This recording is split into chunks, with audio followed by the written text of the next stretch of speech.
રાંદેર ઝોનમાં અડાસા આનંદ મહેલ રોડ પર મનપાના ચોથા વર્ગના કર્મચારીઓ માટે બનાવેલા આવાસમાં ગંદકીનું સામ્રાજ્ય છે।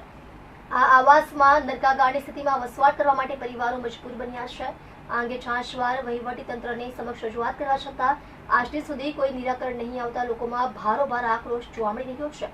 એક તરફ સ્વચ્છતા સર્વેક્ષણમાં સમગ્ર દેશમાં સુરત શહેર બીજા ક્રમાંકે છે, ત્યારે અડાસણમાં આનંદ મહેલ રોડ પર મનપાના ચોથા વર્ગના કર્મચારીઓ માટે સાકાર કરાયેલા આવાસમાં ચારે તરફ ઉભરાતી ગટરો અને ગટરિયા પૂરને કારણે આ સ્થળે વસવાટ કરતા ગરીબ અને મધ્યમવર્ગીય પરિવારોનું જીવન નરક સમાન બની ગયું છે। હાલ ભયંકર ગંદકી અને ઉભરાતી ગટરને કારણે રોગચાળો ફાટી નીકળે તેવી દહેશત વ્યક્ત કરવામાં આવી રહી છે। સ્થાનિકો દ્વારા આ સંદર્ભે અનેક વખત વહીવટી તંત્ર સમક્ષ રજૂઆત કરવામાં આવી હોવા છતાં કોઈ ફરિયાદ કાને ધરતું નથી।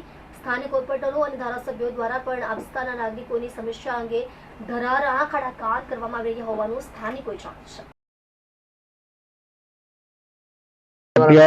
આપણે અત્યારે આનંદમહેલ રોડ પર ઊભા છીએ અને ચોથા વર્ગના કર્મચારી માટે સુરત મહાનગરપાલિકાએ આવાસ બનાવેલા છે અને નીચે શાકભાજી માર્કેટનું આયોજન હતું, પરંતુ તંત્રની બેદરકારીના કારણે અને જે સ્થાનિક લોકો અહીંયા રહેવાસીઓ છે એ ખરેખર ચોથા વર્ગના કર્મચારી નથી પણ ભાડે આપેલી વધુ મિલકતો છે, એટલે એ લોકોનું મેન્ટેનન્સ નથી કરતા। એના કારણે પારાવાર ગંદકી આજુબાજુના રહેવાસીઓ સોસાયટીના ત્રાહિમામ પોકારી ગયા છે અને ત્રાસી ગયા છે।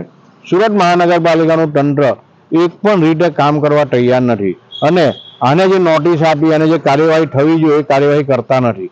એના કારણે આજુબાજુના રહીશોમાં રોગચાળો ફેલાઈ રહ્યો છે। ચિકનગુનિયા જેવા, મેલેરિયા જેવા, ડેન્ગ્યુ જેવા કેસો આના કારણે થઈ રહ્યા છે અને એટલી બધી દુર્ગંધ છે કે આજુબાજુના લોકો ત્રાસી ઉઠ્યા છે।